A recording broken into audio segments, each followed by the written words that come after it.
பாதுகாப்பு, சாராய கடைக்கு போலீஸ் பாதுகாப்பு, இப்படிப்பட்ட கேவலமான அரசு தான் இன்னைக்கு நம்மளை வழி நடத்துது. இந்த அரசு தேவையா? நமக்கு சிந்தித்து பார்க்கணும். இரவுல தனியா எந்த பெண்கள் தனியா வெளியில போக முடியல. கோயம்புத்தூர்ல ஒரு கல்லூரி பெண் இரவு 10 மணிக்கு வெளியில போகும்போது அந்த பொண்ணு பாலியல் தொந்தரவு பண்ணி கொண்டுட்டானுங்க. ஏண்டான்னு கேட்டு தமிழக வெற்றி கழக மகளிர் அணி சார்பாக போராட்டம் பண்ணா திமுக காரங்க கேட்குற கேள்வி, அந்த பொம்பளை பிள்ளை ஏன் வெளியே போச்சுன்றான். இன்னும் அந்த காலத்தில் இருக்கிற மாதிரி அடுப்படியில் பெண்கள் இருக்கணுமா? பெண்களுக்கு சுதந்திரம் கிடையாதா? வெளியில் சுதந்திரமாக நடக்கக்கூடாதா? இப்படிப்பட்ட கேவலமான அரசு தான் நீங்கள் வழி நடத்துது. மீண்டும் அந்த அரசு தேவையை நமக்கு சிந்தித்து பாருங்க.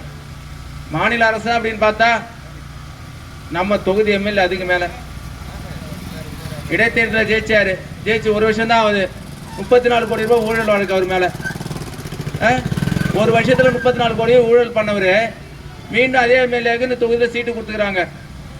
ஊழல் செய்கிறவங்களுக்கும் கிட்னியை திருடுறவங்களுக்கு தான் இந்த திமுக அரசு சீட்டு கொடுக்குது. இப்படிப்பட்ட கேவலமான ஆட்சி தான் நம்மளை வழி நடத்துது. அதனால மக்களுக்கான அரசா, பள்ளி மாணவ மாணவிகளுக்கான அரசா, இளைஞர்களுக்கான அரசா?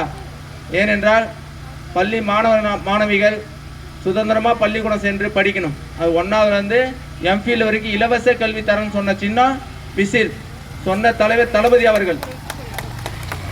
விவசாயிகள் வாங்கிய அனைத்து கடனும் ரத்து செய்யப்படும் சொன்ன தலைவர் தளபதி அவர்கள். மற்ற தேர்தல் வாக்குறுதியெல்லாம் பாருங்க, சில குறிப்பிட்ட லேண்டுக்கு மட்டும்தான் 2 ஏக்கரு 4 ஏக்கரு கூட்டுறவு சொசைட்டி சொல்லி குறிப்பிட்டிருக்காங்க.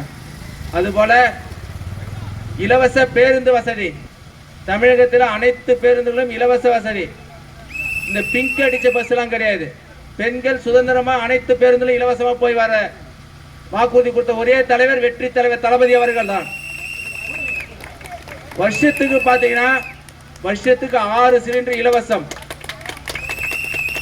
தாய்மாமன் சீர், பிறந்த குழந்தைகளுக்கு தாய்மாமன் சீர் தங்க மோதிரம். அண்ணன் சீர், அண்ணன் சீர்னா சும்மா இல்ல, 8 கிராம் நகை பட்டு புடவையுடன் அண்ணன் சீர் வழங்குது. இதெல்லாம் நமக்கு கிடைக்கணும்னா, நம்ம குடும்பத்தில் பிறந்த பொம்பளை பிள்ளைங்க கிடைக்கணும்னா, சகோதரிகளுக்கு கிடைக்கணும்னா, நம்ம குடும்பத்தில் பிறந்த முதல் குழந்தைகளுக்கு கிடைக்கணும்னா, நமது வெற்றி சின்னம் விசில் சின்னத்திற்கு வாக்களிக்க வேண்டும். வெற்றி சின்னமான விசில் சின்னத்திற்கு பெருவாரியான வாக்கு வெற்றி பெற செய்யுமாறு உங்களை பொற்பாதங்களை தொட்டு வணங்கி கேட்டுக்கொள்கிறேன். நன்றி, வணக்கம்.